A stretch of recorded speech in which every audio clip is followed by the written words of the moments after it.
a warm welcome to all of you from a very cold Cape Town. Dumelang, Sawubona, Molo, Huitahani. I hope you will enjoy this workshop. We have about an hour and a half and a lot of information to share. So let's jump right in. I hope you're all ready. So today we'll be looking at how to interact and share your research with media and people in policy, so policy stakeholders. We will be looking into why this is important and how you go about to successfully work with media and policy stakeholders. So let's take a moment to think about these two questions. So there are many ways that we can use communication as scientists. So let's think about this. What does science communication mean to you, and why is it so important? Okay, so let's think about these two questions. So now, with that in mind, let's look also at science miscommunication, now, especially during this COVID period that is still ongoing with the new variant that appeared now. There has been a lot of science miscommunication, and this has really damaged science. People's belief in sciences and what scientists or researchers do has been really damaged. Look at this case here. One of the main stories in this disinformation campaign focused on a theory that the virus was a biological weapon developed by hostile countries. So the media is a very powerful tool to spread information, but it can also be used wrong. So when we as scientists liaise with the media, we need to be really, really careful about how we communicate our information and our work to the media and to science journalists. Okay? Let's look at this other example. Miscommunication about what type of cold medicine to take left an 8-year-old with severe brain damage. Okay, so remember, very, very important when one liaises with a journalist who is not a scientist, because you will get journalists that write columns for popular media, communications, or for the internet, etc., or for the news. And some of them may not be trained in scientists, although you may also get science journalists that has a background in science. But sometimes scientists or researchers get very busy and then they don't review the material before it is published properly. So the science journalist will share the work he or she has written about your research, and sometimes people don't have a chance to look at this properly and it goes into print. And this can then lead to misinformation being spread. So very, very important. Nowadays, more validated media outlets will not publish anything before your approval. But again, you have to have a very, very careful look at the content that the journalist or the science journalist has written to ensure that you share the right information with the public out there. So let's look at this. So the Declaration on Science and the Use of Scientific Knowledge adopted in the UNESCO-sponsored World Conference, and this was already back in 1999. And they established the following. So scientific knowledge must be shared. This is extremely important. We have to share the work that we do with the greater population beyond our academic colleagues. Okay. Number two, there's a need for real cooperation between the government, civil society, businesses, and scientists. This can also enhance your work. When you, for example, work or collaborate with business or some industrial sectors, they can fund your work. It will also expose you to internship opportunities. So there's a lot of benefits of cooperating or collaborating beyond the pure science kind of environment. We also had a talk some months ago that was also looking at the importance of performing multidisciplinary and interdisciplinary research, so hence collaborating also with researchers outside of your own field, because this helps us address more grand challenges. If we stay in our silence and we only focus on our own work, it doesn't have that much impact as when we collaborate outside of our own discipline. The work has more impact and it reaches a wider audience as well. So also scientists should be governed by ethical standards. This is very, very important. We also had a workshop about this a couple of months ago about doing ethical and valid science. And remember, professionals who circulate scientific information see communicating with the public as a vital responsibility. Now, there's a bit of a debate on whether in some academic settings, not so much effort is put on communicating science out of publishing in academic journals. But we'll see now why it is also very important to share your work, because this can influence policies, right? Remember, especially if you are performing medical research or medical sciences need to be motivated by evidence. So that's why it's so important to showcase and share the evidence created in the medical field with doctors and governments and policy stakeholders so that we can treat patients correctly. Remember this phrase, very important. In science, the credit goes to the man who convinces the world, not to the man to whom the idea comes first. Right? And we are seeing this lack of science communication and the impact this has had with climate change. Scientists did not properly share this information with governments, and now we are having this actual severe grand challenge of climate change wreaking havoc in areas of the world. So be very, very cognizant of the fact that sharing your science or your research beyond purely publishing in academic journals is extremely important. And what I mean by that is one has to publish your work in popular science journals. There's many of them, such as The Conversation. The Conversation also offers sometimes workshops in this regard. With the radio, with general media. So it's important to search for these avenues to share your work. But with that in mind, one also has to remember to be cognizant if there's an embargo. Say, for example, if you've published your paper and the journal has placed an embargo on the information, then you have to respect that and you have to check with them whether it's appropriate to communicate this work outside of the journal walls. So let's look at what is science communication. So science communication can take many forms.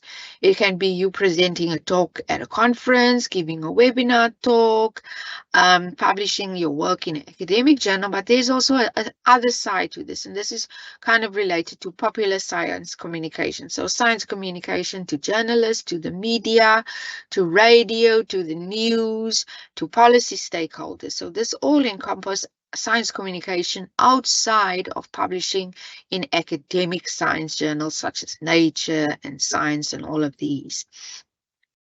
So science communication is basically an umbrella term for the practice of informing and inspiring the public about scientific knowledge, right? And remember, when one communicates science with the public, it should be informal. It should not contain any weird, very complicated scientific terminology, because the general public or non-scientist people don't understand these terminologies, and this can then really confuse them. So what was a big problem also during the pandemic, scientists didn't really communicate very clearly in some areas of the world why you should be wearing a mask. Why is this important? Why you should wash your hands? I remember listening to one very complicated public talk about how the virus spreads, and there was so much very complicated scientific terminology being used that is very specific to the health sciences field. I mean, even me, that is a scientist with some background in medical sciences, couldn't understand what the person was trying to say. And when there's events such as these natural disasters or pandemics, it is extremely important to communicate the science very, very clearly. Okay, so let's look at the next point. Professionals use a range of science communication tools. So there are many science communicators. It can be professional scientists themselves, or it can be scientists who became science journalists. It can also be an academic talking to a journalist or a writer, or sometimes universities will also have a special division that performs marketing and communications, and then you directly liaise with them, and then they will advise you on how to deal with the media or news or other types of science communication avenues, right? And these people all use their communication skills to bring science to the public. So one aspect of this is when you are a scientist or even a science journalist, one should be very, very it's very important to develop your communication skills. And there's many, many workshops out there that universities and the internet internationally offers on how to communicate science well to different types of audiences. So attend those workshops and learn how to communicate well. TED Talks is also nice to listen to. So have a look at that, how people share their science. Also have a look at their body language when they are doing this. This is also a very important aspect also to consider. Not only your verbal communication skills, but your non-verbal communication skills, your body language, how you use your voice, etc. This is all very important. Now, especially during the pandemic, science communication has become very, very important, and it's become a very high priority in scientific communities. And also, one needs to encourage this more because of this mistrust that has been building in science and misinformation that has been spread. Now, let's look at academic publishing. It also counts as a form of science communication, but in some instances, not really, because scientists publish really a lot of papers. There's millions and millions of papers being published daily in the millions of academic journals there are out there. But remember, the public or people not really specializing in sciences or different disciplines, they don't have access to these papers because one has to pay for them for some of them, right? Also, the work is very academically orientated written. So, for example, there's a lot of complicated methods, there's a lot of statistical analysis, and people who's not specializing in science will not understand this. So this is a very specialized field, academic publishing, but people in the public, governments, other stakeholders in policy may not necessarily understand this if they don't have a science background. This is too foreign for them. It is too boring. It is too complicated. They're just not interested in this. So let's look at now, very importantly, why is science communication so important? And it is basically to address urgent issues. So as we've seen in the pandemic and with climate change, communicating science is very, very important to solve and help solve the world's urgent issues, to get the public involved, also to help solve challenges, okay? Next point, to make science more transparent. We want to share our work with the public because who funds us? The public funds us, and people need to know what we are doing, why is it so important, and it's also important to educate the public, right? And why is this important? So science education is a good thing in its own right, and plenty of science communication is produced simply to educate the public about what we know and what we don't know about life, the universe, and everything else. And it's also important to increase public engagement with science. Like, for example, this concept of getting citizens involved in research has now become very popular. And if we can really very clearly communicate our science to them, they may get even more interested in getting involved in science. Also, if we teach already what science is about, what does it involve to young school children, it may increase also the take up or the intake of young children and fellows taking up careers in STEM. Okay, so remember this. Then we're still on this topic.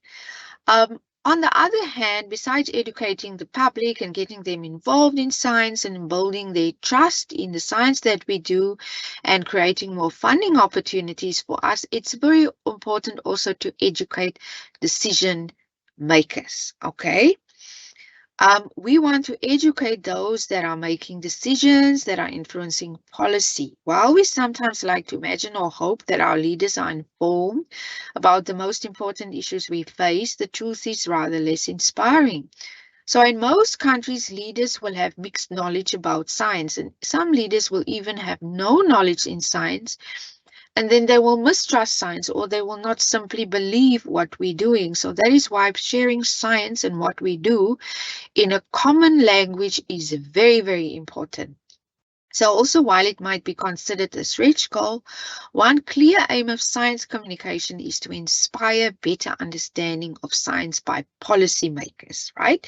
This can lead to evidence-based public policy and decision-making by governments. So this is very, very important. So besides educating the public, getting them involved in science, getting more funding agencies involved in science, we also need to educate governments and policymakers, right? And we want to inspire local communities. And this is nowadays, there's also been much more emphasis placed on involving Indigenous communities and Indigenous community leaders in research. Because remember, traditional peoples of the world and leaders, they have accumulated knowledge for many, many years. And sometimes this cannot be compared with knowledge produced in books and journals and this type of thing. So to tap in and utilize this knowledge in a very kind of symbiotic fashion, one needs to communicate the importance of science very clearly and very non-academically in a very kind of lay language also to community leaders to get them involved, to help promote science and to also help them solve the world's grand challenges by collaborating and working together with scientists. Remember, scientists cannot always stay in their own pockets, in their own silos, doing their own thing.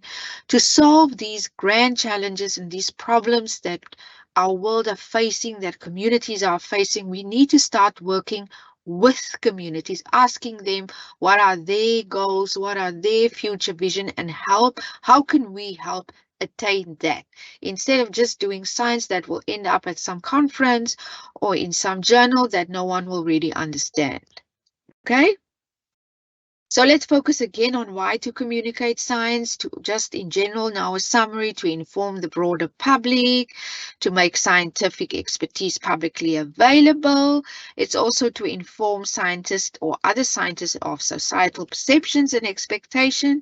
And again, this theme of influencing policy in very important, and also play a major role in the governance of science, technology, and risk. And remember, if we don't communicate our science to governments, this is very important, they are not going to invest in science. They're not going to provide funding for us because they don't understand what they're doing. They mistrust what we are doing. This case, we could clearly see that happened in Brazil, if I can remember correctly. The Brazilian president was not so very much fond of sciences, and this led to many people losing their jobs, funding being cut, and yeah, a disaster at the end of the day. So let's look at who benefits generally from science communication. You will have your non-scientists that benefit from this, and these people gain the knowledge of the world around them. It improves their ability to make informed decisions if we think about the policymakers and how to use the application of sciences. So maybe you'll be giving a popular talk at some venue or at some science fair or some science exhibition or whatever, and there may be a person maybe present there from industry or some type of private sector, and they may think, oh wow, this is really nice work that we can take forward, we can develop as a new technology, and then you can work with them. So this is good for this types of interaction. It's also good for society benefits because knowledge is shared and contributes to the well-being and economic development of people, and shared knowledge generates new research questions, right? So it can also start new work, because I remember once I talked about my work to a person who was not really a scientist. They didn't know anything about what I was doing. And afterwards, we had a very, very interesting conversation that gave me a lot of ideas how I can mold on this current research. And although they were not a science or a research specialist, they gave me very, very valuable input, because sometimes when we liaise with people outside of our field, we get a different perspective on the work that we do. So let's look at who also benefits from from science communication besides the public. So scientists, we also benefit from this. So we also benefit from greater public awareness. We will get more investment on our work, more public trust, more funding. It can also help improve existing democratic processes. It can help with science diplomacy and all these things. And it has also been mentioned, I read this paper once, I think it was many years back, but science can also help build peace and cooperation between countries, right? Bilateral agreements and all this sort of thing. It also prevents the alienation of specific sectors of society. So if we can get society involved, for example, very indigenous communities in our work, it can also get them involved, and it can also make their knowledge more visible. It serves also the interest of the scientific community and the bodies that finance it. So now that we know now what is science communication and why it is so important, let's look now at who should communicate science. So you will get the science communicator, and this will generally be the media person who writes and crafts the popular paper, and who really captures the art of storytelling. Because when you communicate your work with the general public, it has to be in a different format than when you write for an academic journal. For academic journals, you will write the broad introduction of your study. You will motivate why you did the study, what lack of information prompted you to do the study, and then your general aims and objectives. So you need to convince the editors and the reviewers that this study is publishable, it's novel, it adds to the body of knowledge, etc. Then you have to write the methods in a very academic fashion, providing clear sentences of how you did your experiments or how you interviewed your patients, or etc. And then you have to provide very clear results in the form of tables and figures with a lot of statistical information, and then discuss this by comparing this to the relevant literature. But when you communicate science to the public, you have to tell the science in a form of a story. It has to be a story. It cannot be an academic paper. It has to be a story. The public will want to read it and think afterwards, okay, so what? Why would I be interested in this? Okay, so let's focus on again the science communicator, and this is normally people that have access to major media outlets, makes attempts to read the broader audience possible. So science journalists, media people, normal journalists, this type of thing.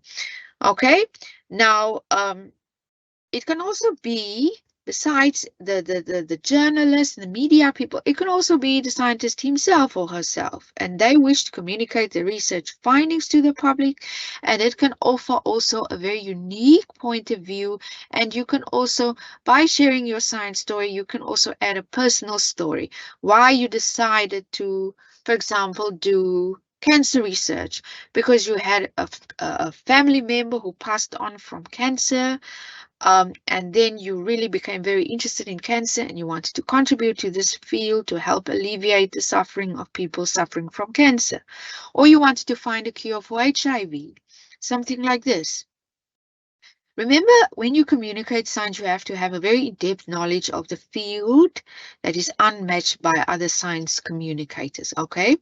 Sometimes science journalists will also be very knowledgeable about science because they have a background in science. Some people will also, maybe they'll do the completed a PhD in science, and then they decide later on to change careers, to move out of research and then become science journalists for like journals like the Scientific American or the Conversation or New Scientist, or these type of popular science journals that share science with the public. Now, as I mentioned before, remember, when you're writing for the science journal, for the pure academic journal like Nature and Science and stuff like that, you will have the materials and methods, you will have statistics, you will have an introduction, and the so what is kind of buried somewhere in there, and then you'll have the take-home message. But when you write for the public, it's a different type of approach that you have to follow. The punchline has to come right away. You have to tell your story. You have to get people involved and interested and passionate about why your work is so interesting. Okay? So let's look at this comparison here. So when you write for the academic journals such as Nature and Science, you will have the background, you will have your methods or your supporting details and your results and your conclusion. But when you write for the public, you want to start with the bottom line first. You have to ask yourself, you have to sit back and ask yourself, so what? Who's going to be interested in this? Why are the public going to be interested in this? So tell your story, use lay language, not very complicated and weird terminology specific to your field, to share your work with the public. Now, sometimes there's also a pitfall when scientists share their knowledge with the public, because sometimes it's very difficult to condense information into a very simple, understandable nugget for a person who's not a scientist. I remember I had to write a popular paper once, and the study was very, very complicated, and I really struggled to kind of condense the information and kind of share it in like a very interesting way of why this is so interesting, because sometimes science can be extremely complex, but to kind of change it to something that is more relatable to the public, more understandable, it takes some work. And you can always work with science journalists and with other journalists just to share how you can improve this way of sharing knowledge. Or there's also, as I mentioned before, a lot of workshops to attend on how to improve your science communication skills. And also when you talk, sometimes there's also a lot of science events, for example, science fairs and science exhibition. And then besides your verbal communication skills, how you communicate, how you get people involved and passionate about your work, you need to tell the story, but your non-verbal communication is also very, very important. And this can be clearly seen here in this image as well. Your body language, how you project your voice, the clothes that you wear, right? So these are also very important to learn how to develop these kind of communication skills. So let's look now again at who should communicate science. Now, the science communicator can also be the translator. So the science journalist or the media person can also, you can utilize them to translate your message in a better way. So this is normally someone with excellent command of the language of the media type of environment, smart enough to understand the concept and explain them to a lay audience, and able to ask the right questions for the scientist, right? Then you will get, on the other hand, as we mentioned before, the scientist as the communicator, and this person has first-hand experience of the scientific information to be shared. And this is sometimes also important because people want to hear from they want to hear about the science from the scientist himself or herself. Okay. So now that we know what is science communication, why it's so important, and who can communicate science, that includes the science journalist, media, or the scientists themselves, why are there challenges? So what are the challenges in science communication? So remember also, one has to tailor your talk towards your audience. You're not going to give the same talk or share the information the same way then you're going to do it to a general public, to scientists, to funding organizations, to politicians, to journalists, or to NGOs. You have to really learn the skill how to adapt your information and share your science, bearing in mind the knowledge. And sometimes this is very, very challenging because the audience that you showcase your work to will be diverse. It will be a lot of different people. There's a multiplicity. All of them have different knowledge base. And then you need to be cognizant of this. So that's why it's always important when you start sharing or preparing to share your knowledge, you have to think about, who am I going to share this with? Is it going to be a funding agency? Is it going to be a policymaker? Is it going to be the general media? For example, when you want to share your research in a popular science magazine, who is the audience? Who reads this? And then you tailor your message towards this audience, okay? There can also be various reasons for you to communicate your work. It can be to educate, right? It can be to entertain, right? For example, you can maybe tell, for example, if you are sharing your science or your life story in science with, for example, schools and children attending schools, you have to also think about the entertainment aspect because these are children. You cannot share your knowledge with them in a very boring fashion. You have to entertain them and show type of exciting experiments and this kind of thing to really share the importance of science. Also, your voice use, how you project yourself. We also talked about this verbal and non-verbal communication. Then also, again, this links back with the audience. Who is going to read this? The journalist, the media people, the teachers, civil society, different types of organizations.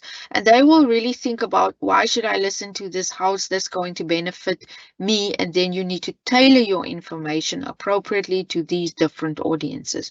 You need to really think about this. This is very important.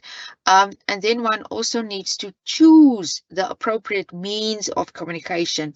Are you going to use, for example, a PowerPoint presentation that may be boring to some audience?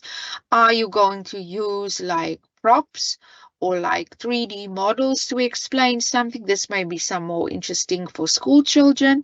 So think about how you also communicate this. Obviously, when you're going to write for a popular science journal like New Scientist or Scientific American, inclusion of interesting illustrations is also important. So you're not going to take your copyrighted image from a publication and put it in the same, for example, a journal like this. So you're not going to take that and just publish it in Scientific American. You're going to adapt it so that it's interesting and visual and will gain really the interest of someone who's going to read this. Sometimes people will also use imagery to summarize their work. This is also a useful way of using imagery. Let's focus again on the challenges. Okay, so dependence on scientific journals isolates scientists from the public. So sometimes also there's a lot of emphasis on especially career development for scientists and academicians.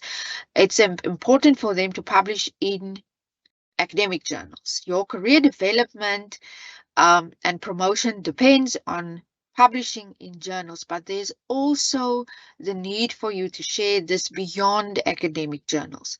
Then some people are afraid what the public will think. Will there be criticism? Obviously. There's a lot of sometimes a communication gap between scientists and journalists and even public administrators. Sometimes the work is very complicated. There's misunderstanding and then also misinformation being spread. Sometimes it's when you are performing type of sensitive type of research, there may be also misinterpretation of what you're doing, political, religious restriction. And that's why it's very, very important, right, when you start your research, that you think about the ethical, the diversity, and the gender aspect of the research so that you cover all of this, right? Also, sometimes research may lack communication skills. So when you are still young, early in your science career, you need to learn how to present at an academic conference, okay? You need to learn how to present at a non-academic conference, because academic conferences will have an audience that is made up of pure scientists, people specializing in your field, whereas the non-academic conference may have a mix of people in the audience. There may be people from government, there may be policy stakeholders, there may be representatives from NGOs, there may be representatives from all different fields. And these people may not necessarily understand. So you have to package your message differently, okay? Also, the inability to simplify technical research findings. Sometimes scientists have this attitude and mindset that they're better than others. Avoid this. There may just be someone in the audience that also understands your science, even though you think this is a non-academic audience. Lack of identification of appropriate platforms from which to communicate. Sometimes we don't know which avenues to use or how to approach popular journals and media specialists. Lack of knowledge on how to target appropriate audiences with tailored messages. All these skills we need to learn. So how to package a message for different audiences, knowing which audience you are presenting to, using different types of media like video, illustrations. Yeah, so this is very, very important. Now let's look at what is needed to promote science communication. So scientific communities need to become more engaged in politics, business, and the media. We as scientists need to get more involved. We need to get our findings more freely available, and we need training. So people in media or policy need to train how to work with scientists, and we need to train how to share our work, how to package it effectively, how to package it for different audiences, and the media that we're using besides PowerPoint. We need to make it interesting. We need to tell a story. We need to ask ourselves at the end of our day, what is our work about and why would other people be interested in this knowledge? Okay, so now there's become a kind of new era of science communication. People are using a lot of social media, which is also good, and there's a lot of articles on the internet also how to use social media to promote your science. Have a read through these, build your knowledge skills, because there can also be a lot of traps in using social media to communicate science. So have a look at these resources. There's a lot of videos on YouTube as well, so learn. Outside of these workshops that we're presenting, there's a lot of others. So the more workshops you attend, the more information you gain, the better. So over the last 2 decades, the global movement of journalists, academics, and communications professionals has emerged. So this has been developing, and the COVID period has really given a boost to science communication. And besides this boost in science communication, there's also been a lot of misinformation. We've seen very prominent scientists do a very good job. We've seen others do not such a good job. And then there are also many examples of great science communication. Now, this example I want to show you, and this this example is called the flatten the curve, and this was a type of image developed by the cartoonist Toby Morris and the scientist who were used to explain the necessity of social distancing and hygiene practices to flatten the curve. So this is actually a very interesting collaboration between a scientist or an epidemiologist and a person outside of science who was a cartoonist. Now, cartooning is also a very interesting media to share science knowledge because it's interesting. It's something different. It's not you standing there giving a boring science presentation using a PowerPoint.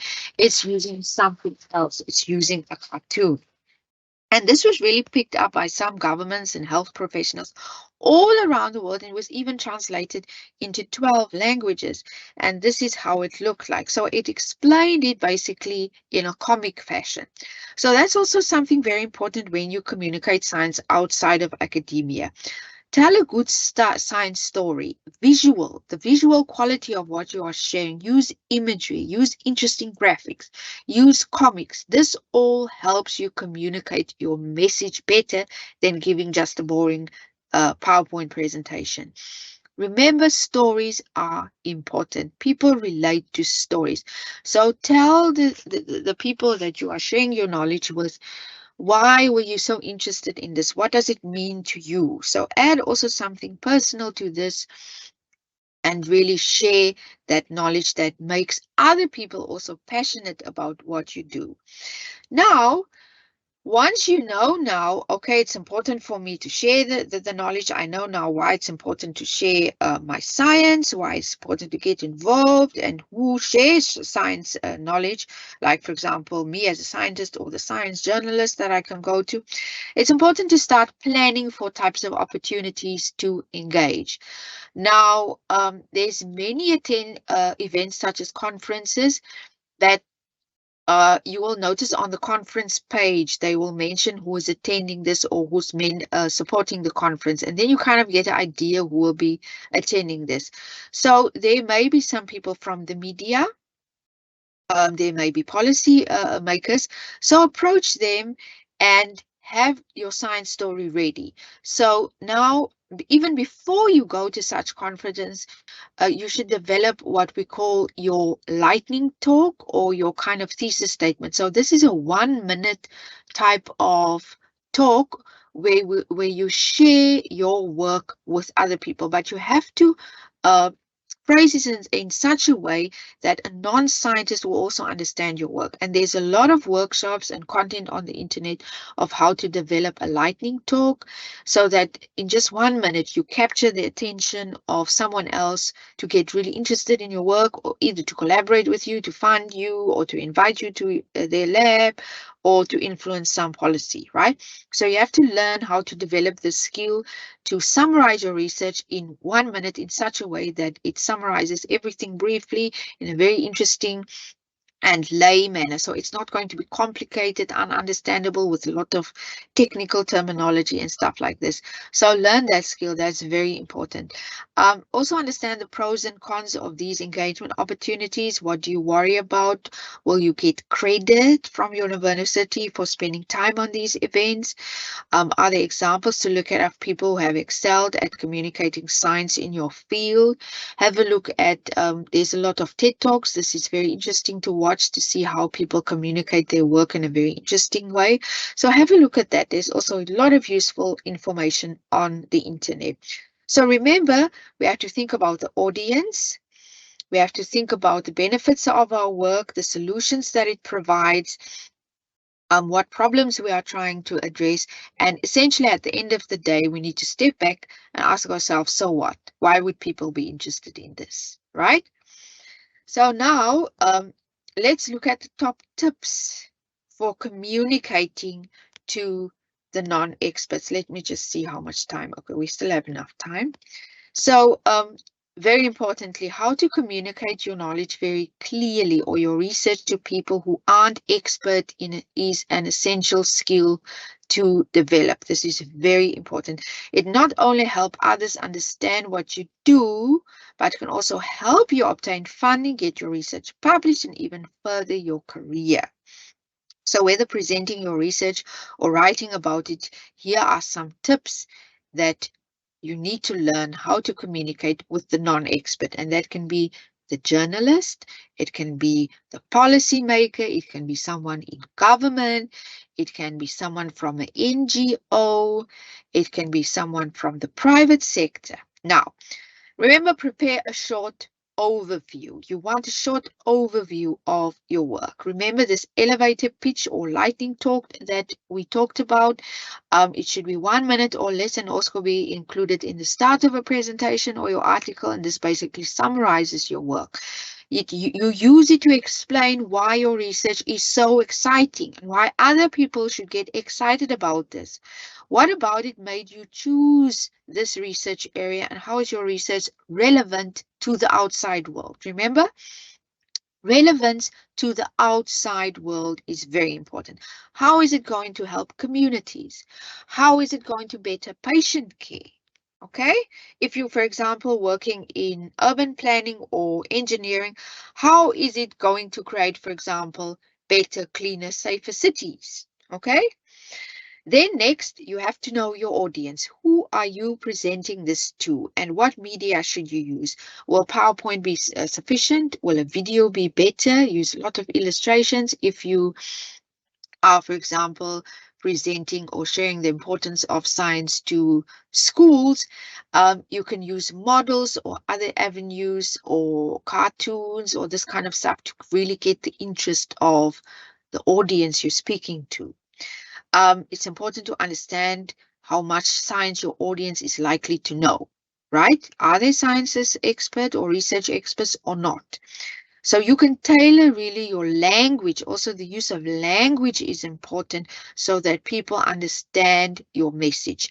Don't use any complicated scientific jargon. For example, if you're talking about you are doing nanoparticle research, people won't know what is a nanoparticle. They have no idea what is a nanoparticle. So you have to explain that a nanoparticle is something that is 1 billion size of a hair or something like this, just to relate, to make it understandable. Okay, so that people really can understand, because sometimes these scientific terminologies like protein, DNA, these kind of things, not everyone will understand what exactly is this. So you have to package the information and use the language well.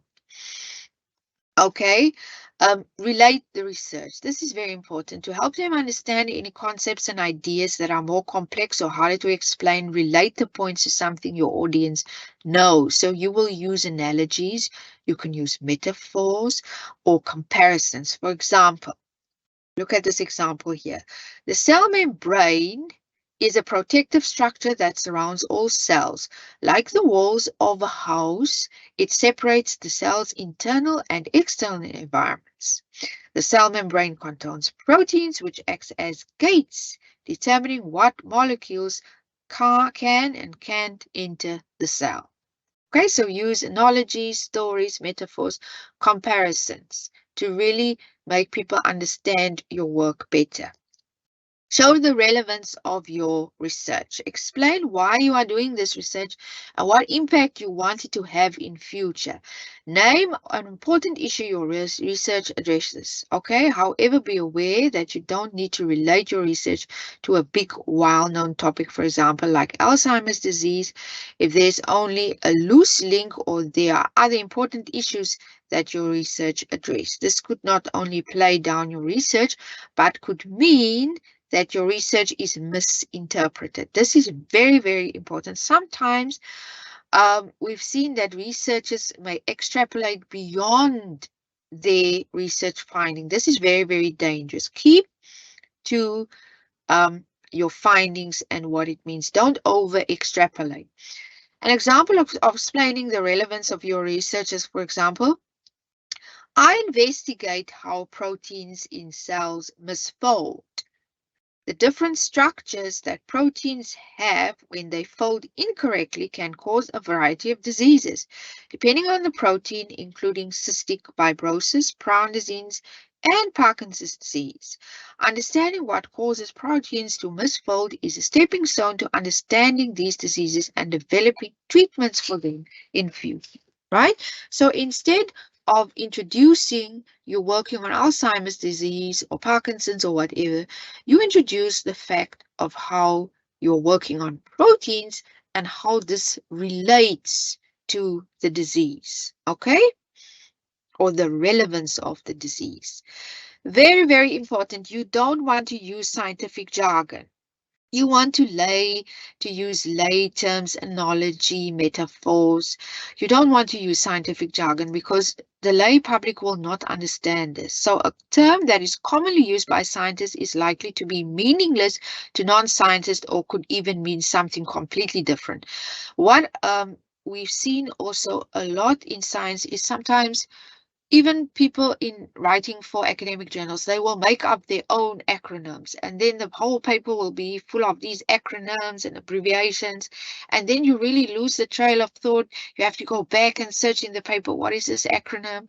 Or sometimes they will talk with acronyms, and then you don't really understand what they're talking about. So, for example, this term BMI, when you are, for example, a neuroscientist and you use this terminology, this may refer to brain-machine interface to you, but the public may understand this as body mass index, right? So if you describe the neuroscience terms such as an action potential spike to non-scientists, it is unlikely they would know what you mean. What is this? Whereas if you said a nerve impulse, people who aren't neuroscientists are likely to know what you're talking about, right? So if you need to use a technical term, you need to explain it, right? Explain it so that your audience will understand exactly what you are referring to. Because if they misunderstand, they may misinterpret and then spread a truth that is not really true. Okay? So when you are writing, for example, for like popular science journals like The Conversation, Scientific American, stuff like that, you need to make your writing interesting, right? Try to make your writing or speech as captivating as possible. You need to gain interest. You need to capture people's attention right at the start. Instead of saying what, who, when, and where, explain the why. Now, the what, who, when, and where is important when you're doing science or publishing science paper. But in popular science, you have to explain the why. Show your passion for your research and why did it motivate you. So I have to tell a story behind this. Exclude details that may not be interesting to avoid losing the attention of your audience. Simplify your message. Make it easier to grab, more succinct to grab. Okay? For your writing or speech to be effective, it needs to get straight to the point. So don't write ambiguously or too long, very long paragraphs. Go to the point. A good structure to use is an inverted pyramid starting with a conclusion. What is the main message that you want to share? Remember, a conclusion in an academic type of setting is at the end of a paper or at the end of the talk. But when you're talking to the public, you want to give the main message first. You want to start with it. You want to start with the conclusion and finish with the background information that would normally be the introduction. Okay? Then also start with 1 or 2 sentences explaining the public appeal of your research. The important issue that your research is answering is that what will capture people's interest. So remember, you need to grab people's attention right at the start, or else they're not going to listen to you. They're going to start thinking about other things. Next, expand on this by explaining the topic of your research and how your research is carried out. And do this very, very briefly. Avoid technical or complicated terms. Keep it succinct and finish by connecting back to the important issue. So remember, when you're talking to the public, it all needs to be connected. In academic writing also, especially when you write your thesis as well, all your work needs to be connected as a whole. This is important, okay? When you have written your work or you've completed your speech, practice it. Practice it in front of other scientists or your friends or other non-scientists. These people may not have science background and they may give you very, very interesting feedback. For example, they can point out some words that they don't understand or a certain phrase that is very unclear to them. So practice this. Practice this in front of your peers, in front of non-scientists, your family and your friends. And they can really give you really very valuable advice before you give your final talk. Very important, when you illustrate a complex topic, you can use illustrations. People want to see visual content, but don't use diagrams and graphs and tables with a lot of numerical values, a lot of complicated statistics. People don't understand this. So avoid this at all costs. Make it interesting, make it visual. Okay, very importantly, also be unbiased. You want to be unbiased and very importantly, apolitical. You want to engage the audience regardless of their political or their religious or some other beliefs. Whether writing about your research or presenting it to a person, by following these steps, you will effectively engage your audience. Remember, engaging and knowing who is in your audience is very important. So when they fully understand what you are researching and why, people are more likely to be interested and remember what you do and the way you also communicate to them, the visuals you use, the type of media. Do you use video? Do you use props? This will also make your talk more memorable than just using a simple PowerPoint presentation. Now, let's look at now tips for specifically communicating with the press. So this is now the media. So previously we looked at communicating with non-specialists in your field. So this can be anyone, the government, the NGO. But now we're talking specifically of communicating with the press, right? So if you must travel the week your paper comes out, make it easy for reporters to reach you. They may have some last minute questions, so ensure that they are able to reach you. No one can speak about your work more accurately than you can, right?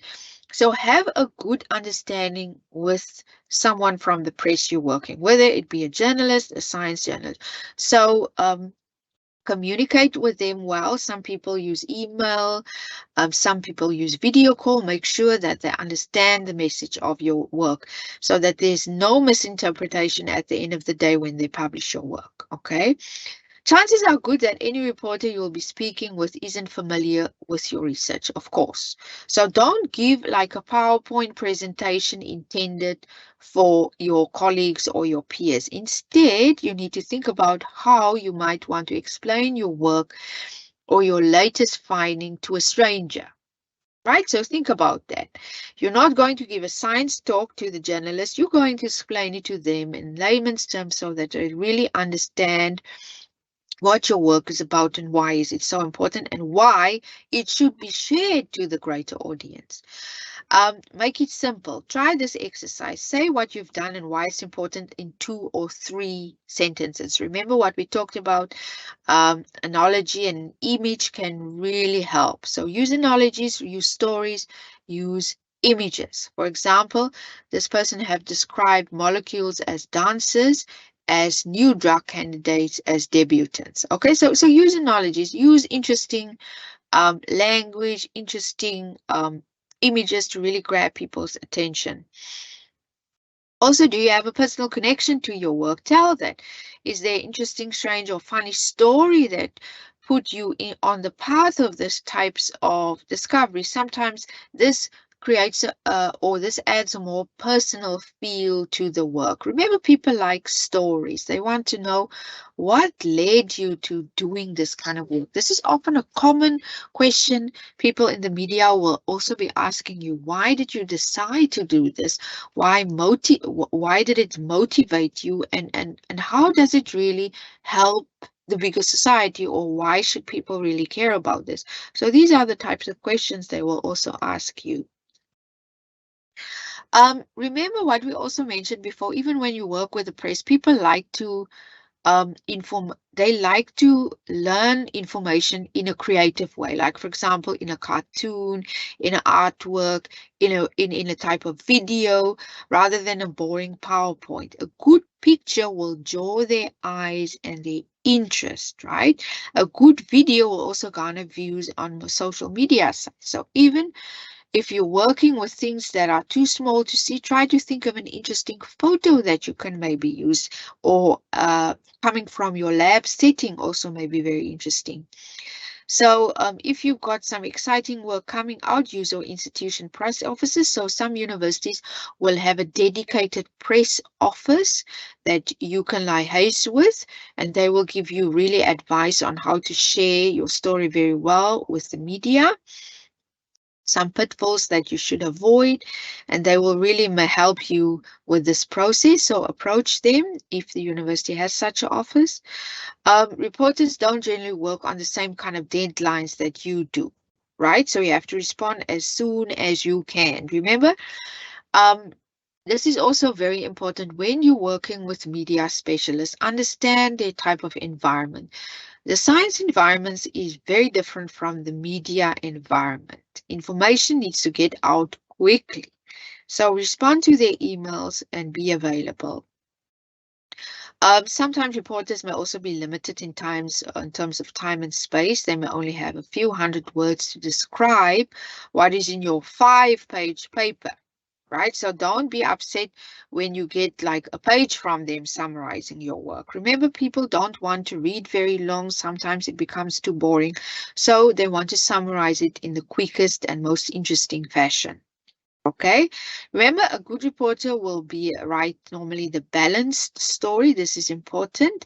So don't be afraid if they also talk to your competitor or other colleagues in the field. Okay, sometimes if you've worked with a journalist, they will also advise or ask you whether they can get the input of other colleagues. And this makes the paper or the piece even stronger, because then you have the support of other colleagues as well. So don't be taken aback by this. This normally happens, or sometimes happens. Be kind to someone who makes a mistake. Remember, they don't understand your work. Okay. Sometimes the error occurred sometime after the story left their hands. The editorial process, remember, is a mission. It goes through a lot of different processes. Remember, the good reporter wants to be accurate, and if they mess up, they'll make a correction. Scientists who don't work well with the press can get a reputation for being difficult. Okay, so remember that. Then, in general, when you're working with the media, with people, when you're communicating your work outside of science, remember, right at the start of your study, you need to know, or you need to ensure that your science is credible, repeatable, ethical, there's scientific rigor in it. You need to think about diversity issues. You need to think about gender issues. You need to think about inclusivity. Is the science behind this work right? So that's why it's important. In a lecture some months back, we emphasized the importance of reading the literature. What is out there? Is the science that you're doing valid compared to what others are doing? Is it factual? Is it balanced? Is it transparent enough? Right? So that's one point to think about. Then your presentation style. Is it clear? Is it coherent? Is it conceptual? Does it create passion in someone who's listening to you, or are the person who's listening to you just bored with the complicated work that you are doing? You need to create interest in your work. How you interact with the audience as well, how you dress, how you speak, eye contact, your kind of body language that you use, the way you use your hands as well. also the way you pitch your voice. Also, these are all important things. How you connect with the society. Is your work impactful? Is it relatable? Will it address some concern or challenge or problem a community is experiencing?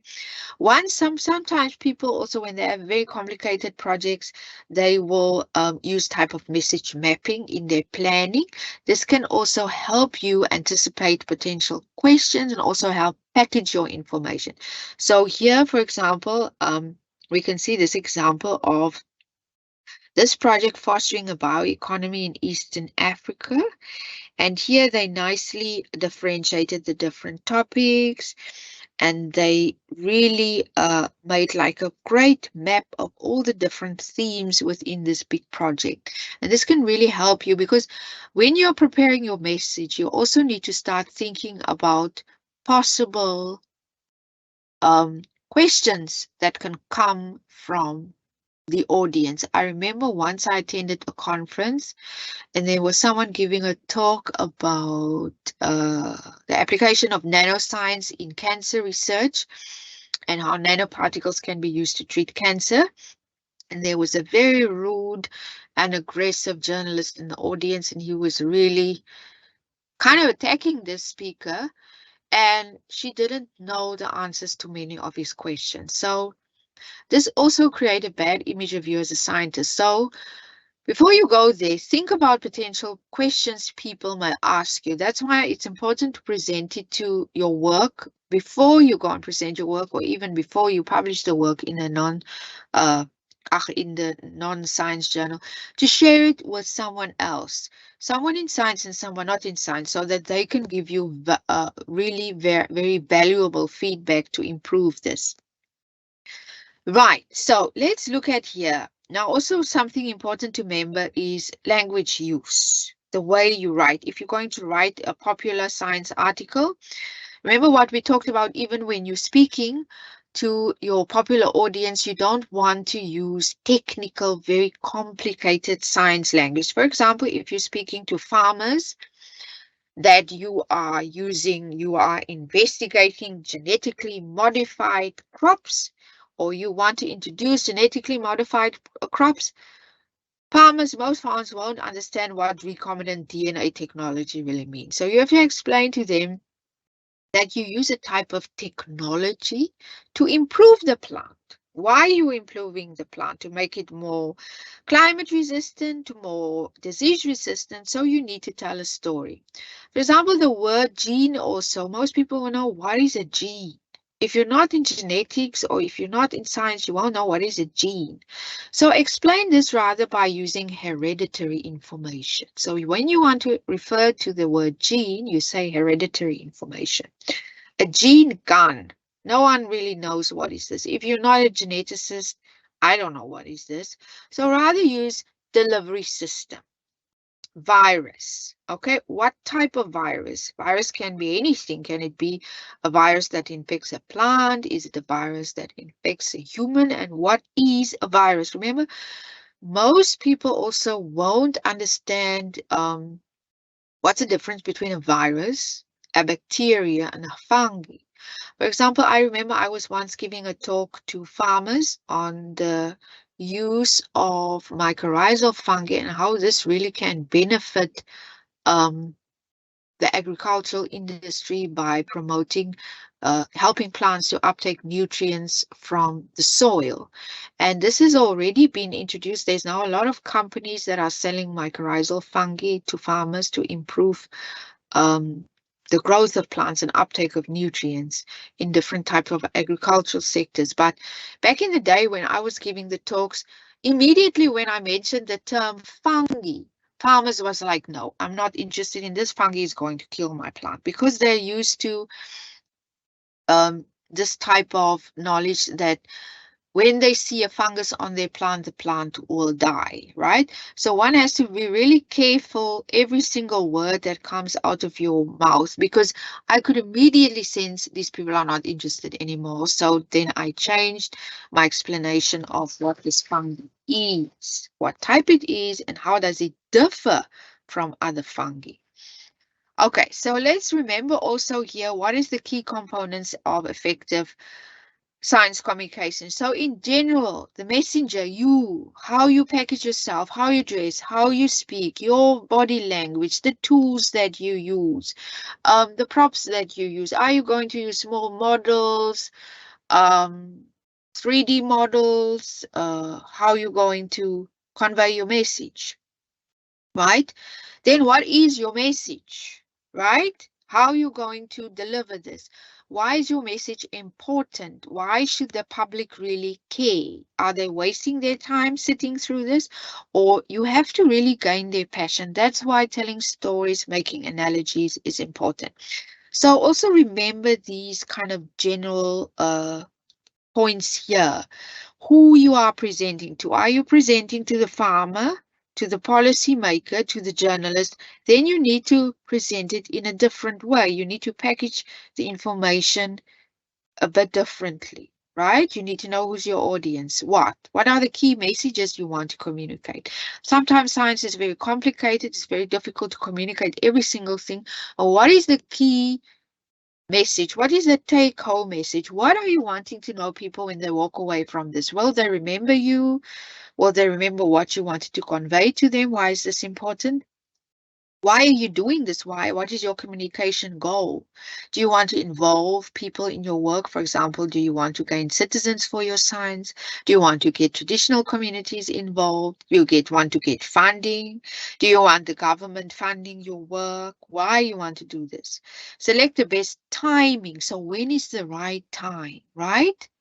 So you're not going to be communicating about COVID in 1915 because COVID was not there yet. So remember, your timing has to be right. Consider options for best place to deliver your message. Will you be doing it at a workshop, at a public hearing, at a science fair? Where will this happen? Or if you are writing the popular article, where will you presenting this? Will you be presenting this in Scientific American? Will you be communicating to an African journal if the work is more local? Will you be communicated in a more international journal if the work has international application? So who's going to be really interested in reading this? Then what is the product? Is it going to be like a paper you're going to publish in a popular journal? Is it going to be a brochure? It's going to be a policy brief? Is it going to be for mass media? So really think about, anticipate, prepare well, and practice, practice, practice. Then remember, when journalists also approach you or they see a paper, they want to see that this is peer reviewed. This paper has been peer reviewed by experts in the field. So these are things to think about. Don't just go to a journalist when the work has not been published yet. Or sometimes people publish these preprints also that has not been peer reviewed and published yet. So be careful about that. During the COVID period, sometimes this was not peer-reviewed research was not so important because of the rush of the information to be shared. There was no time for peer review because this was such a public emergency. Then the best practice for the data, are the data up to date? Are there other previous publications sharing the data? They will also have a look at that. The journalist who contact you, or when you reach out to a journalist, they will also want to know that. Then also when you're doing medical research, your sample size has a huge influence on the outcome of your data. If you're using a small sample size, data may not always be statistically significant. How you put your P level, this also influences the significance of your data.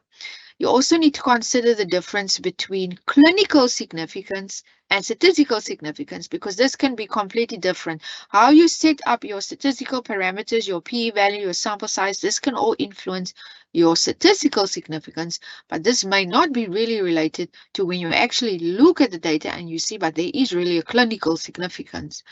Also, very importantly, how you accumulate your population, which groups you include, which other groups you exclude. For example, if you did a study in children, on the efficiency of using a specific diet or something like this, you cannot extrapolate this finding to adults or elderly people because they have different ailments, they have different needs. Then you cannot say, okay, but this diet is also good for elderly people. Okay, something like this. Remember this.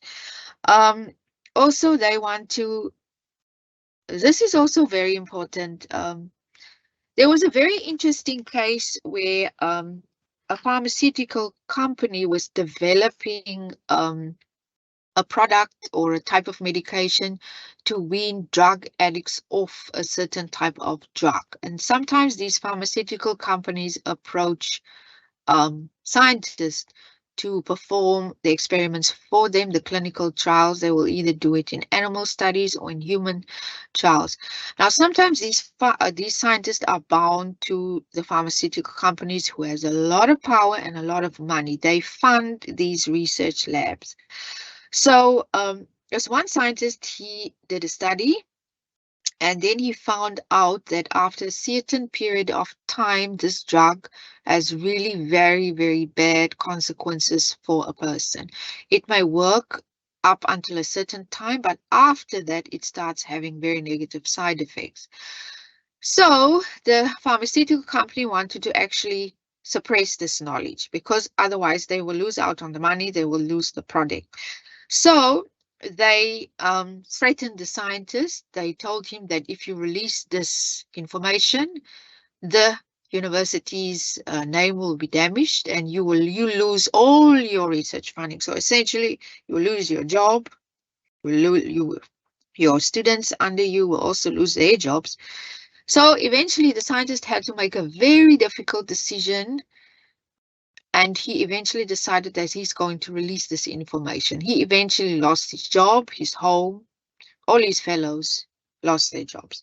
But he did the right thing, because if this drug was going to be released, it was going to kill millions of people and you wouldn't even know it. So sometimes there's also this conflict of interest. So the information that you share, who will this benefit? Will it benefit the pharmaceutical company? Have you been funded by them? Who have funded you and who will benefit from this information? So you also need to think about this. What are the limitations of the study? Remember, in science, everything has a limitation. So you need to be very clear about what is the limitation of your work.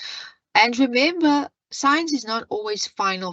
There is always more and more and more work to do. Sometimes finding something useful takes years to develop. So also think about that, how you can improve your work. The journalist might also ask you this. Then also, when you liaise with the journalist, they will also want to know what are previous studies that support this work, or what have previous studies done that you haven't done. Right? And then there's also different types of science journalism that you need to understand. The contextual model, the public participation model, the lay expertise model, and the science literacy model that really translate the science, that fill the gaps in the audience's knowledge about science, whereas the lay expertise model will treat science as rather limited, values non-scientific knowledge, prioritizes interaction with the target audience, whereas the public participation model presents science as integrated with society. It calls for democratization of science, and it stimulates public opinion, whereas the contextual model is aimed at particular audience, presents information differently, transmits information from scientists to the public. So there's different types of models also in the system. Now let's look at the issues that generally fall within science journalism.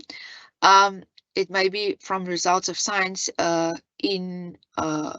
normally science innovations are presented. This is very interesting. Sometimes the journalist will summarize science, that something, or sometimes a very interesting scientific study is published and then they want to summarize this. Sometimes it may be linked to scientific innovation. So they want to share a specific science innovation with maybe industry. They may do this, or even you may do this in an industry newsletter or something like this. Also, sometimes journalists will want to share debates within scientific communities. Also, sometimes the history and development of science itself. So this is basically the types of stories that are being shared in the media. Science innovations, summary of previously published work, points of science and where science intersects with, for example, in education, work, health, security, environment. Okay, so these are the types of things being published in popular journals. So besides understanding all of this, it's also very important to understand, as I already mentioned, the type of journalist working environment or the media environment. There may be limited resources. There may be a lot of stories to cover. So why is your story so important? Deadlines is also very important. So you have to understand the type of media environment, what types of work they publish, for example, like innovation studies, just very interesting recent science publication or science that overlaps with education, health, that kind of thing. Remember this, scientists like to talk about uncertainty, whereas journalists hate to talk about uncertainty. This is very important to remember. And just in general now, to summarize, science communication offers opportunities to define the role of science in society, enable society to make the best use of scientific knowledge. It is also key to acceptance of technological and scientific innovations. For example, if you're developing a new agricultural product, how you know farmers will accept this. You need to go and explain to them why this is so important to them, because mostly farmers don't want weird and stuff from scientists because they mistrust scientists. So you need to go and explain to the community towards which your work is dedicated, why this is so important for them, right? It also helps to give scientists to give their work meaning in the eyes of stakeholders. And then essentially communication is about putting science into use by helping the public to understand research results and make informed decisions. This is very important. This is to inform decision makers. So whoever's going to make the decision, whether it's the policy person, whether it's the person reading your innovation, whether they decide, okay, we can take this innovation further in our company and produce a certain product, or it may be the farmer that wants to adapt your new technology. So this is basically to influence them, inform them, right? So let's now move on to the policy. Right? So how do you interact with the policymaker? So there's different strategies for this. So strategy one can be that the policy maker, they seek evidence from you. Strategy number two can be involving stakeholders in designing objectives and of your research. So this is where really at the very first step of your research, you already involve them. Whereas the strategy one is at the end, they look for evidence from researchers. Then there's also a third strategy, facilitating policymaker research engagement in the best way of using research findings to influence policy. So then there's this interaction between the policymaker and the researcher to, at the end of the day, influence the policy. Then there's also the last strategy, and this is also you actively disseminating your own research findings to the policymaker. And this may be at a conference that consists of policymakers attending or government representatives. So these are the four strategies. Either you approach the policymaker or they approach you, or there's some event or workshop where policymakers and researchers sit to influence policy, or you involve them right at the start of your research, right? So how do you communicate with them? You get involved. Policymakers are continually looking for evidence. So make yourself known to those who need evidence. Attend conferences that are also attended by policymakers. By using existing platforms and organizations, you can use networking advantage. You can branch out to work with others in different specialisms, right? Be reliable and willing to engage. And remember, when you're talking to the policymaker, remember this lighting talk, you need to engage with them in a different manner. And you need to learn this also. There's a lot of information on the internet of how to communicate and the pitfalls of also communicating with the policymaker.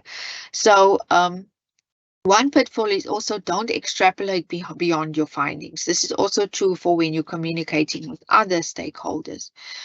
Very important. You have to understand, just as you're communicating with the media, you have to understand the policy environment. What is this environment like? If you want to be taken seriously and effectively engaged with the policymaker, you need to be aware of how this works. Who is who?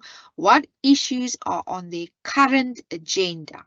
Take the time to research the people you'll be interacting with. What are their vision? What are they interested in? And align yours with theirs. Wrongly naming the current environment minister or being naive about the way decisions come about may make you seem uninformed and could affect the way you and your message are received. Okay? Very important, be timely. To grab the interest of policymakers and make your interactions more effective, get involved with policy and decision-making processes early on. Telling policymakers what they should have done or what their opinions are after key decisions have been made is not useful use of your time, and it's far less likely they will be willing to listen to you. So you have to understand the environment, and you need to understand how to speak to them, how to influence them. Plan your approach. Once you've decided to engage, you're going to plan how you're going to do it and what steps you need to take. What do you want to achieve? What issues does your audience care about, and what are they motivated by? Different policymakers work at different levels, so you need to tailor your language and your message appropriately to connect with them. Planning your move will help focus your efforts as well as understand how to balance doing this alongside your normal workload. Then tell the relevant and engaging story, similar to when you're engaging with other stakeholders from the popular arena.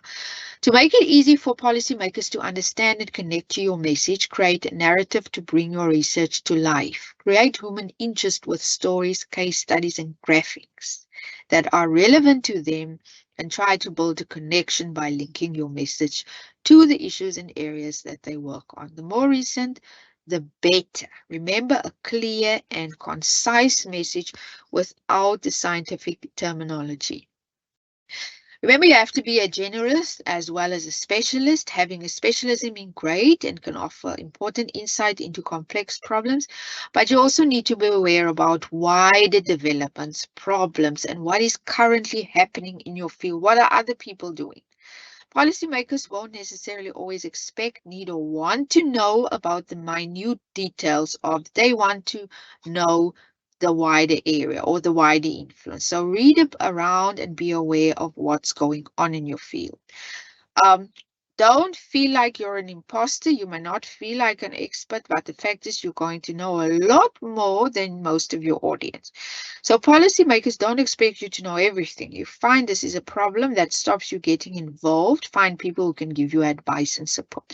So don't feel like an imposter. You are a specialist in your field. You know, you may not know everything, but you may be able to give some valuable advice. Okay, never assume that your advice will not be valuable. Very, very important. Be certain about uncertainty. Uncertainty in science exists. And the truth is policymakers know this. It can be difficult, but communicating uncertainty in your results, approach, or even the known unknowns is essential, and you shouldn't shy away from it. Also mention the limitations of the study. Be clear and be open. Use language that is easy to understand. Remember, your attitude towards them is also important. Don't approach them as, well, I'm the fancy scientist and I want to tell you, you need to do this and that. This is not going to work. So be open, be honest, be very communicative in your work and what is the implications of this. Be objective. This is very important. Remember that science is not everything. They may be influenced by other factors as well and will not always take the decision you think they should based on the scientific evidence, because they look at the wider picture. Then, now to summarize everything what we've said now. We've discussed now why is it important, what is science communication, why is it so important to communicate your science. You want to influence decisions. You want to influence people to get involved and trust science and find it. Then you should know the media environment. You should know the policy environment, how to talk to them, where to find them. You can find them at conferences, and sometimes by already communicating your work in popular science journals, you already attract attention of people that may include people in the policy or the media or governments or industry in your work. Then when you present at events, or even when you write a popular scientific paper, you need to use illustrations, you want to use analogies, comparisons, storytelling. And when you present in person, um, the way you package yourself, dress, the way you speak, your eye contact, the excitement in in your voice about your work, this all influences. At the end of the day, the way you also, the media you use, PowerPoints, videos, cartoons, this will all influence your message. And also at the end of the day, you need to sit back and ask yourself, so what? Why you want people really involved in your stuff? Why you want them interested? And remember, all of this is all linked up.